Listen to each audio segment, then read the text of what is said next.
Control room पर आयोजित हुई प्रेस कॉन्फ्रेंस 25,000 रुपए दादा से मांग रहा था आरोपी मनीष, जिसको लेकर उसने नपाध्यक्ष को गोली मारी। आरोपी का कहना है कि मैंने चुनाव में 1.50 लाख रुपए के होर्डिंग लगवाए थे, उसके पैसे दादा द्वारा मुझे नहीं दिए गए। साथ ही मेरी मां की लाश घर में पड़ी थी तो भी उन्हें मदद नहीं।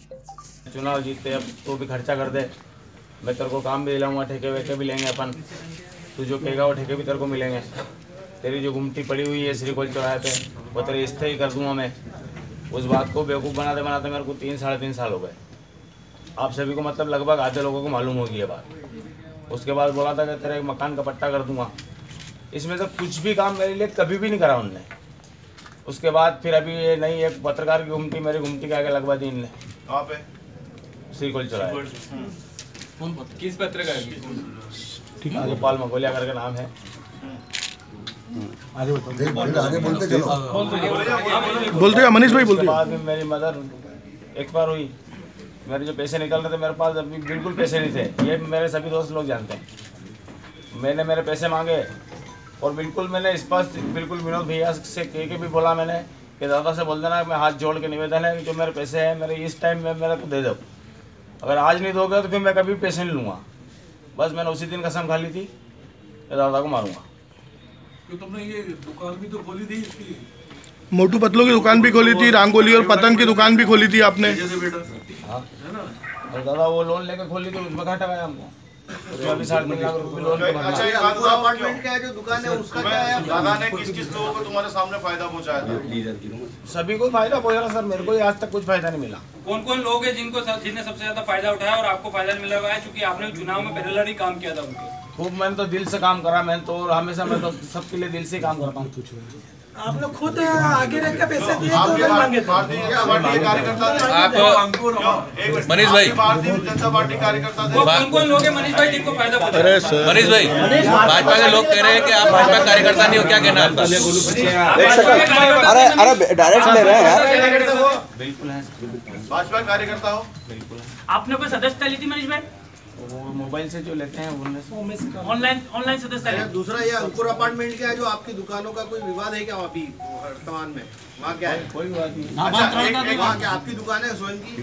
नहीं वो एक मैंने मनीष भाई, अब आपने वारदात को अंजाम दे दिया, अब आपको क्या लगता है, क्या आपने सही किया है?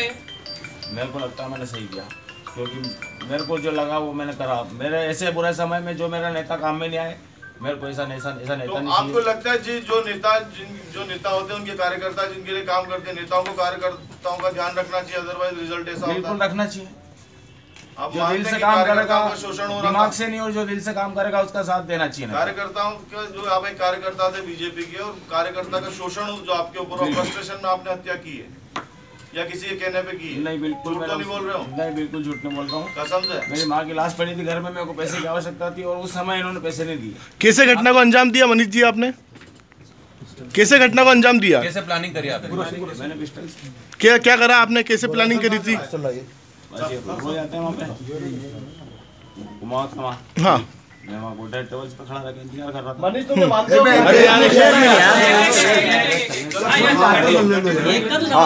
बताया। हाँ, बताओ बताया कि कैसे क्या हुआ? क्या हुआ था मनीष, कैसे हुआ था? हाँ, तो वहाँ के अंदर बैठे चाय वाय पी रहे थे।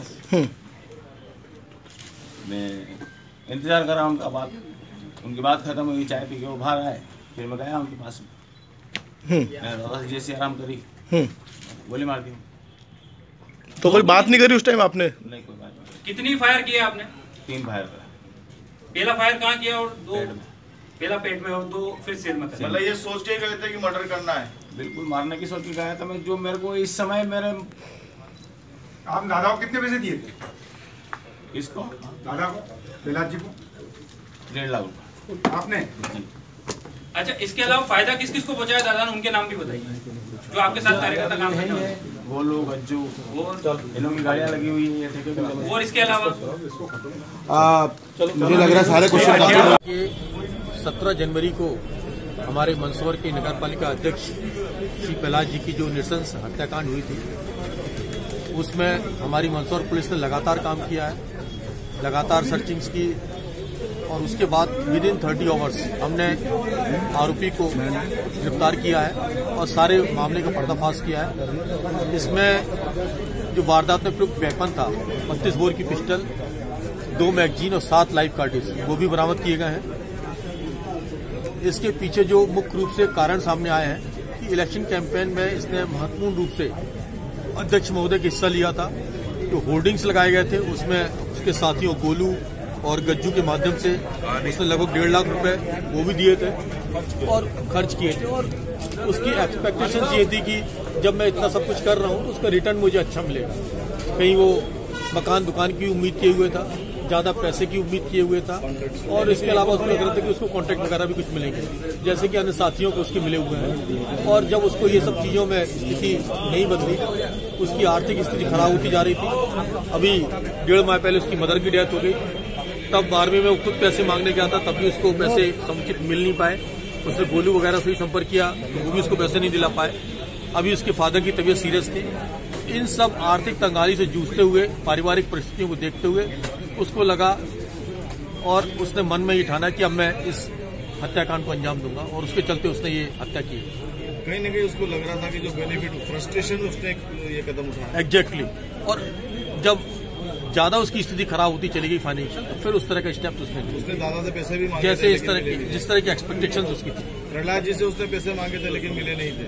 हाँ, जो पैसे उसने होल्डिंग्स वगैरह में एक्सपेंड किए थे तो एक्सपेक्टेशन थी कि ज्यादा पैसे लौटेंगे।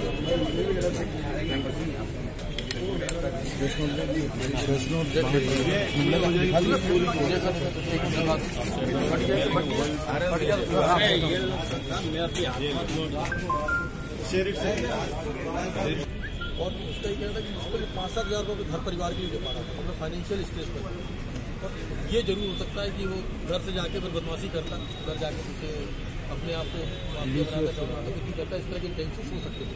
ये संभावित था कि आने के 17 जनवरी को हमारे मंदसौर के नगर पालिका अध्यक्ष श्री प्रहलाद जी की जो नृशंस हत्याकांड हुई थी, उसमें हमारी मंदसौर पुलिस ने लगातार काम किया है, लगातार सर्चिंग्स की और उसके बाद विदिन 30 आवर्स हमने आरोपी को गिरफ्तार किया है और सारे मामले का पर्दाफाश किया है। इसमें जो वारदात में प्रयुक्त वेपन था 32 बोर की पिस्टल, 2 मैगजीन और 7 लाइव कार्टिज वो भी बरामद किए गए हैं। इसके पीछे जो मुख्य रूप से कारण सामने आए हैं कि इलेक्शन कैंपेन में इसने महत्वपूर्ण रूप से अध्यक्ष महोदय का हिस्सा लिया था। जो होर्डिंग्स लगाए गए थे उसमें उसके साथियों गोलू और गज्जू के माध्यम से उसने लगभग 1.5 लाख रुपए वो भी दिए थे और खर्च किए थे। और उसकी एक्सपेक्टेशन ये थी कि जब मैं इतना सब कुछ कर रहा हूँ तो उसका रिटर्न मुझे अच्छा मिलेगा।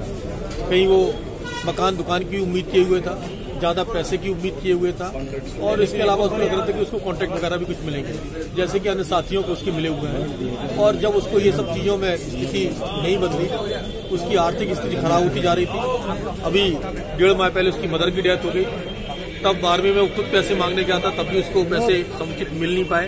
उसने गोलू वगैरह से ही संपर्क किया, वो भी उसको पैसे नहीं दिला पाए। अभी उसके फादर की तबीयत सीरियस थी। इन सब आर्थिक तंगाली से जूझते हुए, पारिवारिक परिस्थितियों को देखते हुए उसको लगा और उसने मन में ये ठाना कि अब मैं इस हत्याकांड को अंजाम दूंगा और उसके चलते उसने ये हत्या की। कहीं न कहीं उसको लग रहा था कि जो बेनिफिट फ्रस्ट्रेशन उसने ये कदम उठाया। एग्जैक्टली। और जब ज्यादा उसकी स्थिति खराब होती चली गई फाइनेंशियल, तो फिर उस तरह का स्टेप उसने दादा से पैसे भी मांगे जैसे इस तरह की जिस तरह की एक्सपेक्टेशंस उसकी थी। प्रहलाद जी से उसने पैसे मांगे थे लेकिन मिले नहीं थे। हाँ, जो पैसे उसने होल्डिंग्स वगैरह में एक्सपेंड किए थे तो एक्सपेक्टेशन थी कि ज्यादा पैसे लौटेंगे।